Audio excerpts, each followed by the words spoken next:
한 기관에서 성탄절에 대한 인식을 조사한 결과가 있어서 소개해 드립니다. 먼저 크리스마스에 떠오르는 것은 무엇인가?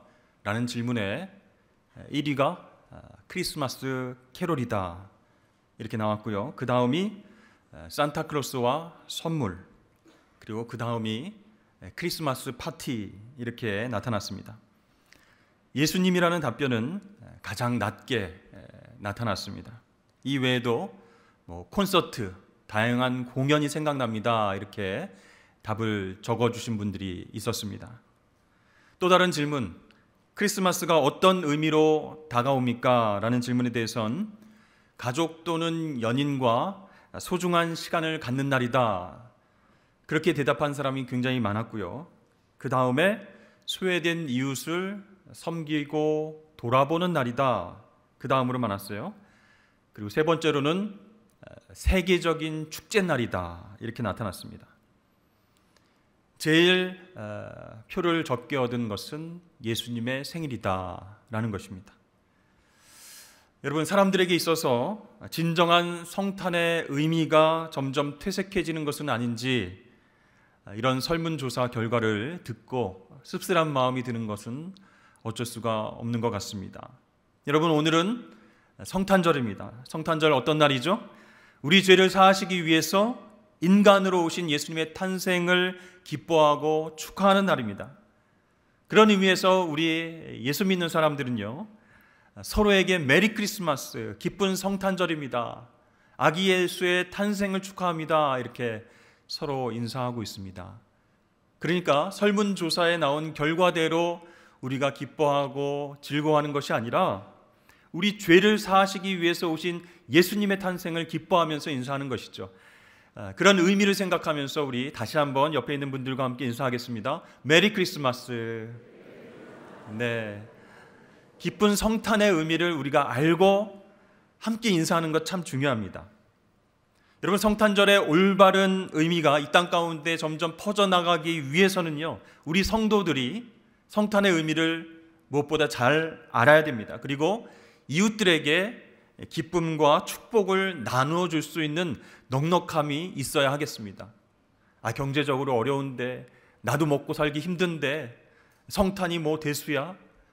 우리 가족만, 내가 아는 식구들만 그렇게 기뻐하면서 잘 지내면 되지, 그것이 아니고 온 인류의 죄를 사하시기 위해서 오신 아기 예수의 탄생을 기뻐하면서 그 의미를 되새긴다면 우리뿐만 아니라 예수 믿지 않은 이웃들에게도 넉넉한 마음으로, 기쁜 마음으로 성탄을 축하하고 기쁨을 나누어야 할 줄로 믿습니다.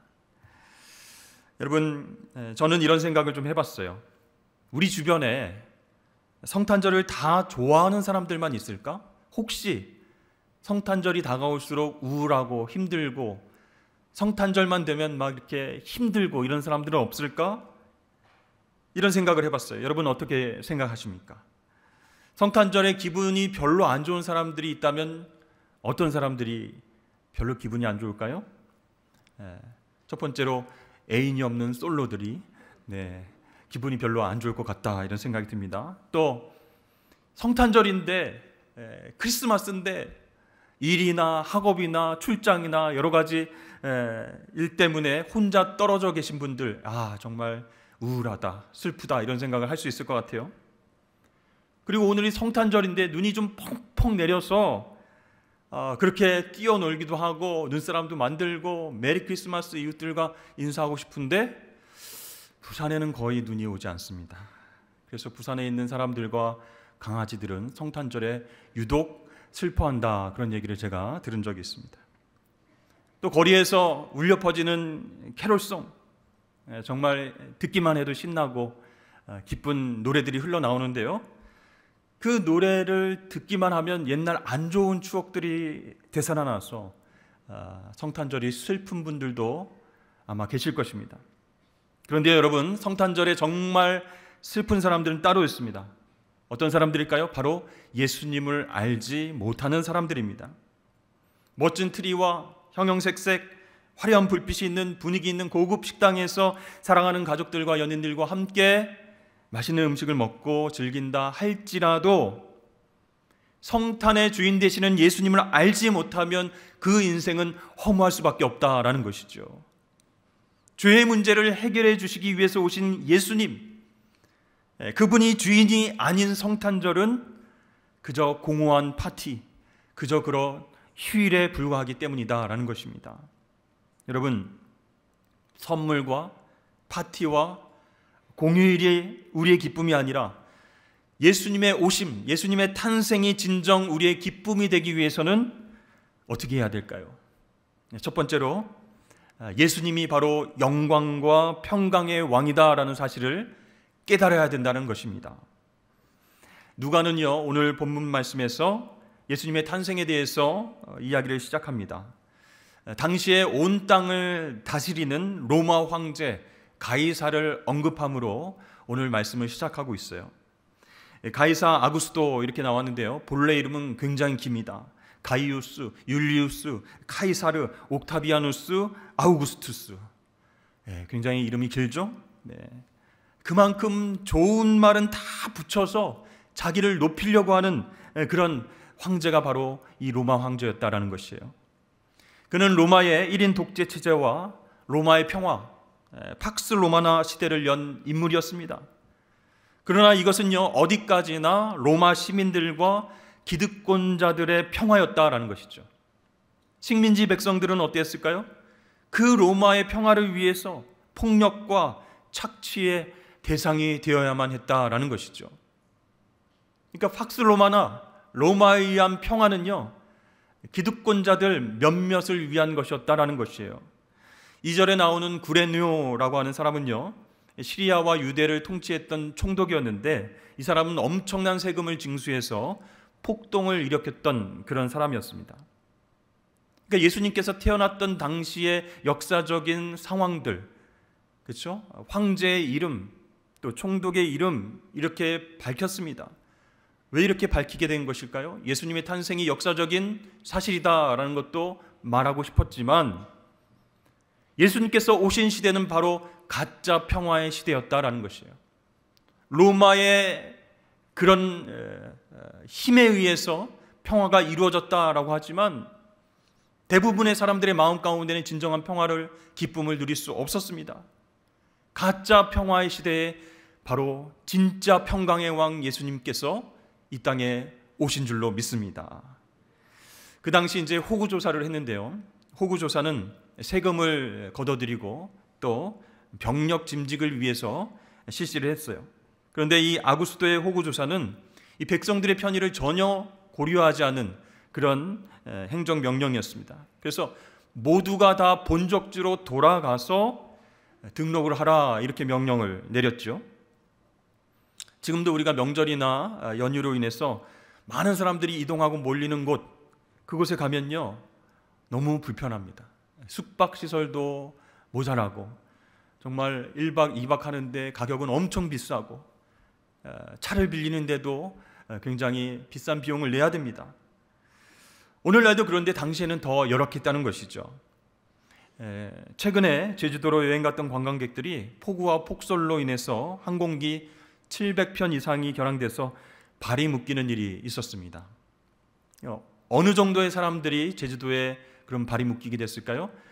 뉴스를 보니까 약 3만 명의 사람들이 비행기표도 구하지 못하고 갑작스럽게 숙박시설을 알아보는데 어려움을 경험했다, 이렇게 보도를 하고 있었습니다.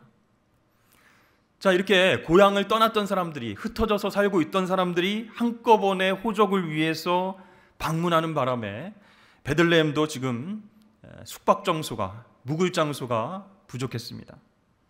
이 로마의 폭력적인 행정으로 인해서 이 임산부도 배려받지 못한 채 요셉과 마리아는 갓 태어난 아기를 눕힐 곳조차 없는 그런 상황 가운데에 베들레헴을 찾게 된 것이었죠. 자, 이러한 예수님의 탄생은요, 세례 요한의 탄생과 서로 대비가 됩니다.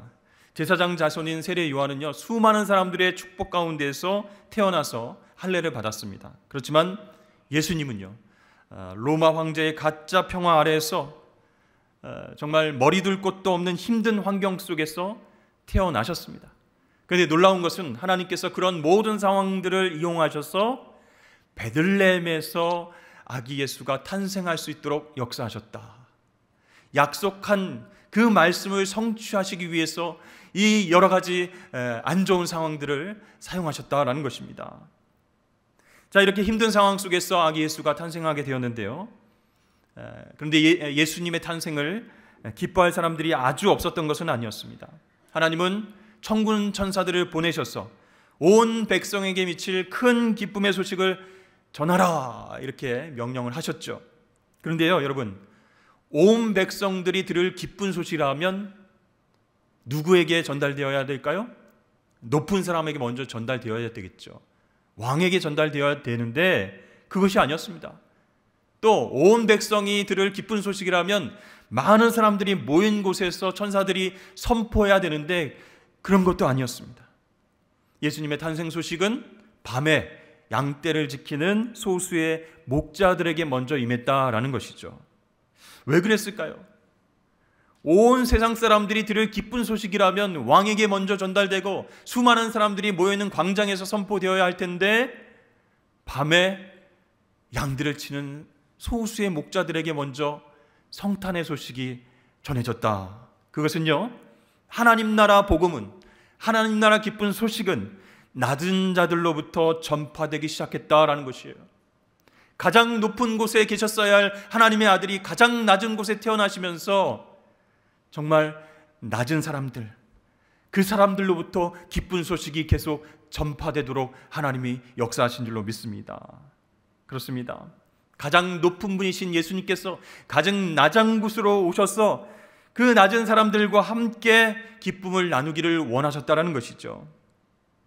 자, 이렇게 가장 낮은 곳에 오신 주님은 평화를 전달하기 위해서, 이 땅에 있는 모든 사람들에게 진짜 평화를 전하기 위해서 오셨다라는 것입니다. 천군 천사가 나타나서 어떻게 찬양하고 있습니까? 하나님께는 영광이고 땅에는 평화다 이렇게 외치고 있어요. 우리 13절과 14절 말씀 다 함께 읽어보도록 하겠습니다. 시작. 호련히 수많은 천군이 그 천사와 함께 하나님을 찬송하여 이르되 지극히 높은 곳에서는 하나님께 영광이요 땅에서는 하나님이 기뻐하신 사람들 중에 평화로다 하니라. 아멘. 여러분, 세상에서, 이 땅에서 권세를 가진 사람이 영광을 얻으면요, 그것으로 인해서 평화가 나타납니다. 그런데 이 영광은요, 강력한 폭력을 의미합니다. 그래서 거기서 얘기하는 평화는요, 그 폭력 앞에 모두가 굴복했음을 뜻하는 말이에요. 당시 가이사 아구스토가 로마의 평화, 팍스 로마나를 이끌 수 있었던 것은 강한 군사력으로 인해서 주변 나라들을 굴복시켰기 때문이다라는 것이에요. 그러나 평화의 왕으로 오신 예수님은 세상의 영광이 아니라 십자가의 영광을 추구하신 줄로 믿습니다. 그래서 굴복시키는 평화가 아니라는 거예요. 힘으로, 권세로 다 엎드려 이렇게 굴복시키는 평화가 아니라 억눌림에서 놓이게 하는 그런 자유로운 평화를 이야기하는 것입니다. 그것을 이루기 위해서 예수님은 이 땅에 오셨습니다. 여러분 생각해 보십시오. 로마 황제의 왕위는 이미 오래전에 다 사라졌습니다. 그러나 예수님의 왕 되신 권위는 영원하게 빛나게 되는 줄로 믿습니다. 그래서 예수님을 왕으로 섬기는 수많은 백성들이 지금도 그분을 높이며 찬양하고 있습니다. 그분의 말씀에 순종하면서 하나님 나라의 확장을 그렇게 해나가고 있다는 것이죠. 그러니까 여러분, 진짜 평화가 무엇인지, 진짜 왕이 누구이신지를 우리는 깨달아야 하겠습니다. 세상의 방식과는 정반대의 방법으로 영광을 얻으시고 세상이 상상하지도 못할 평화를 누리시게 하기 위해서 예수님은 이 땅에 오셨다라는 것이죠. 사랑하는 성도 여러분, 그래서 예수님만이 하늘의 영광과 땅의 평화를 주실 수 있는 유일한 하나님의 아들이심을 믿으실 수 있기를 바랍니다. 이것을 깨달을 때요, 성탄절이 정말 기쁜 거예요. 아, 우리가 누리고 있는 이 평강, 이 평화, 가짜 평화구나. 힘에 의해서 우리가 굴복해야 되는 그런 평화였구나. 그러나 예수님이 주시는 우리 마음속의 평화는 그게 아니라는 거예요. 죄에서 자유함을 얻게 하는 그런 평화, 많은 사람들에게 하나님 나라 확장을 보여주는 평화, 그래서 성탄은 우리에게 기쁜 의미로 다가오게 된다라는 것이죠.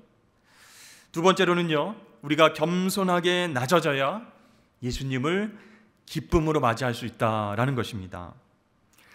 천사들의 메시지는 굉장히 간결했습니다. 심플했어요. 너희를 위해 구주가 나셨다, 이것입니다. 자, 예수님께서 이 땅에 오신 두 가지 목적이 나타났어요. 하나는 우리를 위해서 오셨고, 또 다른 하나는 우리를 구원하시려 오셨다라는 것입니다. 여러분, 한번 저를 따라하겠습니다. 예수님은 나와 여러분을 위해 태어나셨습니다. 아멘. 나를 위해서 오신 예수님이라는 거예요.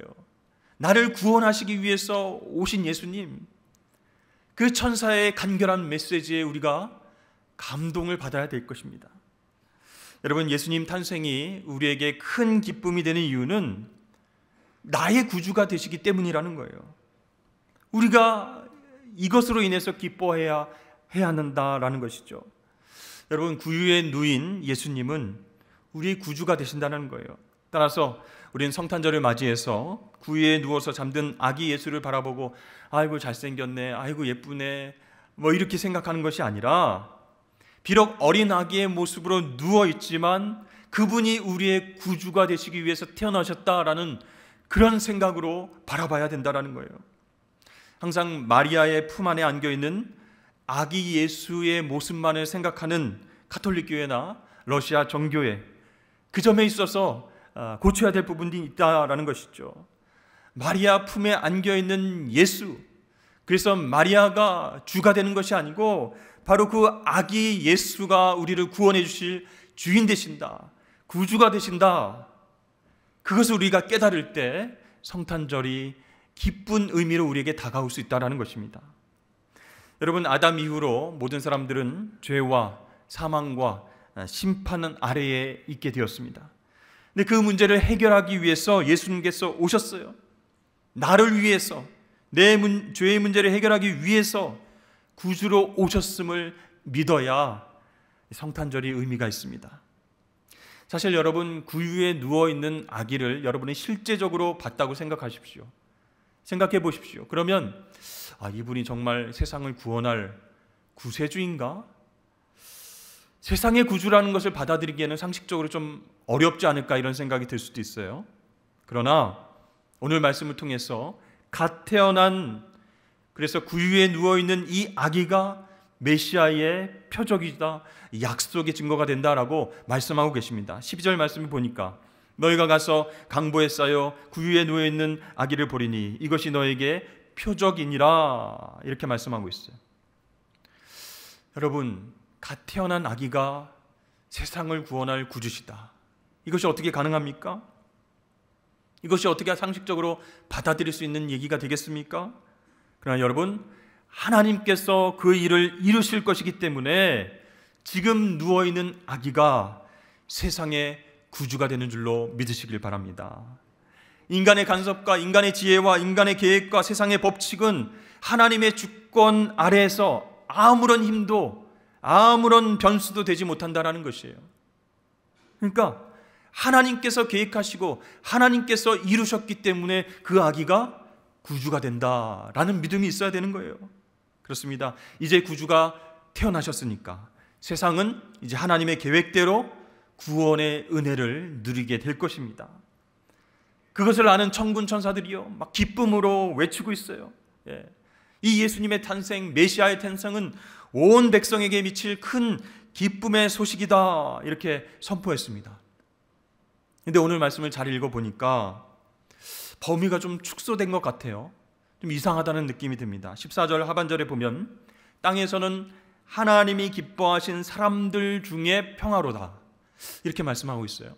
모든 사람들 중에 평화로다, 이렇게 하시면 우리가 아멘 하고 받아들일 수 있는데, 하나님이 기뻐하신 사람들 중에 평화다, 이렇게 대상을 축소하신 것은 아닌가라는 생각이 듭니다.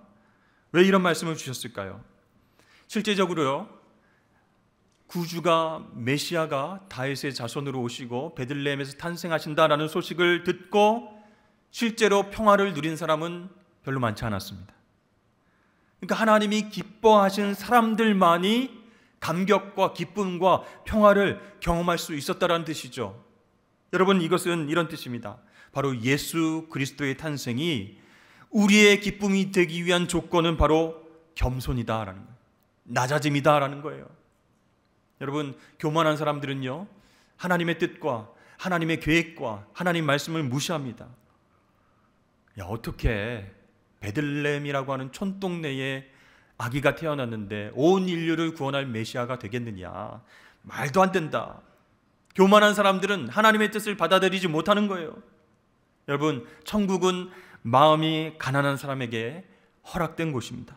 그래서 하나님이 기뻐하신 사람들, 즉 목자들과 동방 박사들이 먼저 영광의 왕을 볼 수 있었고 기쁨과 평화를 먼저 경험할 수 있었다라는 것입니다. 그것을 통해서 우리가 묵상해 보면, 아, 예수 그리스도의 탄생, 성탄의 기쁨은 정말 겸손한 사람만이 누릴 수 있는 것이구나. 정말 하나님의 은혜 아래서 낮아진 사람만이 예수의 탄생을 기뻐하며 그 탄생의 기쁨을 많은 사람들과 나눌 수 있구나라는 것을 생각하게 된다는 것이죠. 사랑하는 성도 여러분, 그러므로 겸손의 마음으로 예수님을 받아들이실 수 있기를 주의 이름 축복합니다. 하나님이 기뻐하신 사람들 중에 저와 여러분들이 포함되어 있어야 돼요. 겸손한 사람들만이, 자신을 낮춘 사람들만이 목자처럼 기뻐할 수 있어요. 아, 정말 나를 위해서 구주가 나셨구나. 내 죄를 사하시기 위해서 이 땅에 아기로 오셨구나. 그렇게 성탄의 기쁨과 평화를 경험하시는 저와 여러분 되시길 축복합니다.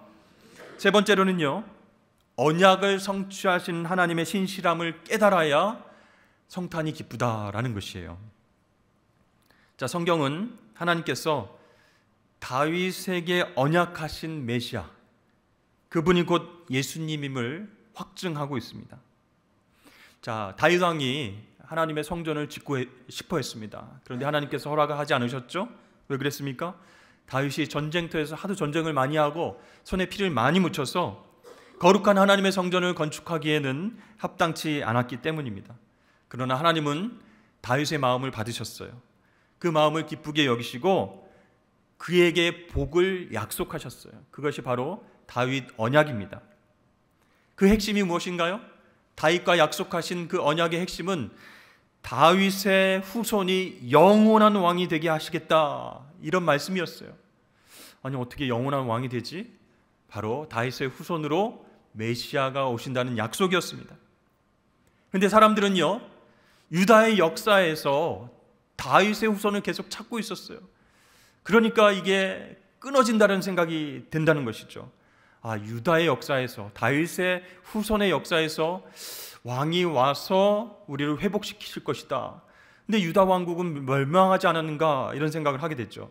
바벨론에게 유다 왕국은 멸망당해서 왕위가 끊어지고 말았습니다. 그러면 하나님께서 다윗과 언약하신 약속이 어떻게 성취될 수 있죠? 여러분, 이 하나님과의 약속은요, 영적인 약속이었어요. 하나님의 언약이 이 땅의 왕국과 왕에 대한 것이 아니라 영원한 하나님 나라와 영원한 왕에 대한 것임을 깨달을 수 있어야 된다라는 것이죠. 유다 사람들은요, 하나님께서 다윗에게 약속하신 대로 언젠가는 다윗의 후손이 이스라엘 왕으로 세워져서 다윗 왕 때처럼 엄청난 부흥과 성장을 일으킬 것이다, 그렇게 믿고 소망을 했습니다. 그래서 복음서를 보면 이스라엘 백성들이 예수님을 뭐라고 부릅니까? 다윗의 자손이요, 나를 불쌍히 여기소서, 이렇게 예수님을 부르고 있지 않습니까? 그러니까 아직까지도 유다 사람들은요, 예수님을 다윗의 후손으로 오신 메시아로 인정하지 않고 있어요. 그러나 성령의 감동을 입은 우리 성도들은 예수님이 바로 하나님의 약속대로 다윗의 후손으로 이 땅에 오신 영원한 하나님 나라의 왕이심을 믿고 있다라는 것이죠. 그래서 야, 하나님께서 약속을 하셨는데 신실하게 그 약속을 지키셨구나. 그것이 바로 성탄이라고 하는 사건 속에서 이루어졌구나. 그것을 우리가 믿고 깨달을 때 성탄절이 기쁜 날이 되는 것이다 라는 것이죠. 표면적 유대인이 유대인이 아니고 이면적 유대인이 유대인이다라고 말한 사도 바울처럼 예수님을 믿는 성도들은 참 유대인으로서, 영적인 아브라함의 후손으로서 영원하신 왕 예수 그리스도의 법을 따라서 하나님 백성으로 영원히 살아가야 할 줄로 믿습니다. 당시 이스라엘 백성들은요, 지금 너무 힘드니까, 로마의 압제에 의해서 힘든 삶을 살고 있으니까 제발 우리를 해방시켜 주십시오, 자유를 주십시오, 이런 정치적 메시아를 갈망했습니다. 그러나 하나님의 뜻은 달랐다는 것이죠. 하나님은요, 이 메시아를 통해서 무엇을 이루길 원하셨습니까? 사탄의 권세를 무찌르시고 인류를 죄로부터 해방시켜서 그 영원한 하나님 나라에서 영생 복락을 누리게 하시려는 그 구원을 계획하셨다라는 거예요. 그래서 다윗의 후손으로 오신 예수님이 바로 그 영원한 나라의 왕이 되신다, 하나님의 언약이 성취된 놀라운 사건이다라는 것을 깨달을 때 성탄절이 기쁜 날이자 의미가 있는 날로 우리에게 다가오게 된다라는 것입니다. 사랑하는 성도 여러분, 하늘의 영광이 이 땅 가운데 임했습니다. 그래서 하나님의 백성들은 기쁨과 평화를 누릴 수 있게 되었습니다. 그럼에도 불구하고 하나님의 자녀들인 우리가 예수님의 태어나심과 예수님의 죄 사하여 주심과 하나님 자녀된 그런 놀라운 기쁜 소식을 듣고도 무기력해져 있고 힘들어하고 정말 걱정 근심에 빠져 있다면 그것이 어떻게 하나님 자녀의 자세일 수 있겠습니까?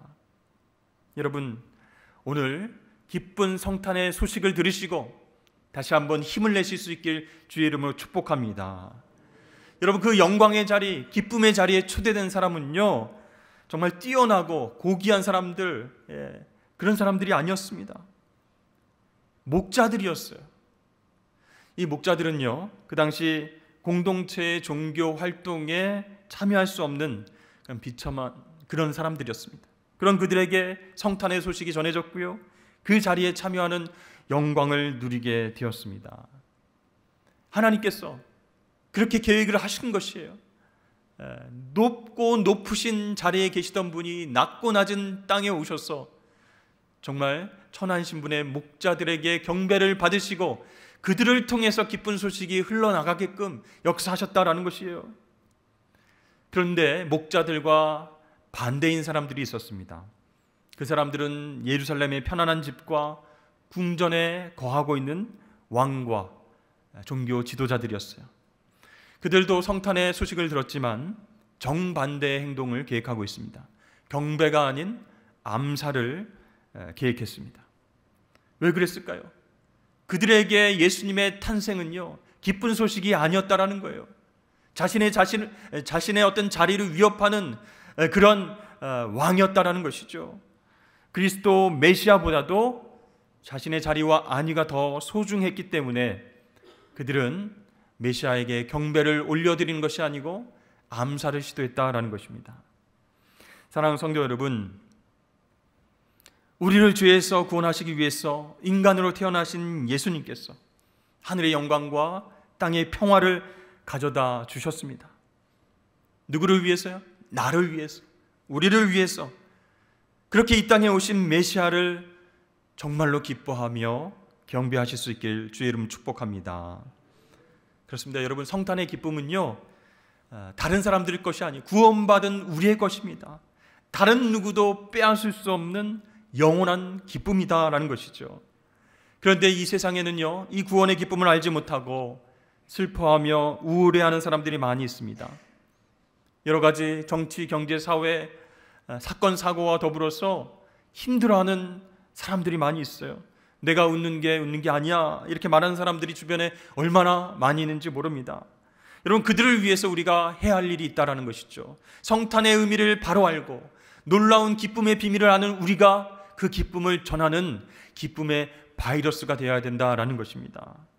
우리를 힘들게 하는 코로나 바이러스가 아니라 우리의 다시 일으켜 세우고 인생의 의미를 새롭게 할 기쁨의 바이러스, 곧 복음을 전해야 되는 것이 바로 우리의 의무다라는 것이죠. 여러분, 우리 성도들 한 명 한 명이요, 평상시에 구원과 평화의 기쁨, 또 언약을 성취하시는 놀라운 하나님의 역사하심에 대한 기쁨, 그것으로 넘쳐날 때에 세상 사람들은 그 기쁨의 이유를 궁금해하면서 물어볼 것입니다. 뭐가 그렇게 즐거워? 뭐가 그렇게 편안해? 뭐가 그렇게 감사해? 여러분, 그때 예수님을 소개하는 것입니다. 왜 예수님이 하나님께는 영광이고 땅에 평화를 주시는 분인지 그것을 설명할 수 있어야 되는 거예요. 세상의 평화는요, 전쟁과 힘에 의해서 생기게 되는지 모르지만 예수님이 주시는 평화, 에이레네는 하나님과의 관계가 회복되어서 죄의 문제가 해결되는 진정한 평화인 줄로 믿습니다. 그 평화의 왕이 오셨기 때문에 나는 기뻐합니다. 그 구원을 누리고 있기 때문에 나는 감격합니다 라고 세상 사람들과 이웃들에게 전할 수 있어야 될 것입니다. 여러분, 평화의 왕이신 예수님을 기쁨으로 찬양하면서 소개하는 성탄절 되시길 주님의 이름으로 축복합니다. 오늘 우리가 예배를 마치고 집에 가실 때에 이렇게 성탄빵을 하나씩 선물로 드립니다. 근데 우리 성도들만 드리는 것이 아니고 우리 교회 주변 이웃들에게 성탄 메시지와 함께 빵을 선물로 나눠드립니다. 한번 빵 드셔보세요, 맛있습니다, 이렇게 드리는 것이 아니고 성탄의 기쁨, 성탄의 의미가 무엇인지를 같이 나누고자 하는 그런 마음으로 빵을 준비를 했다라는 것이죠. 여러분, 오늘 성탄절을 맞이하는 우리 성도들과 우리 교회의 기쁨이 온 땅 위에 퍼져나가서 정말 하나님의 나라가 확장되는 놀라운 역사가 있게 되기를 주의 이름으로 간절히 축원합니다.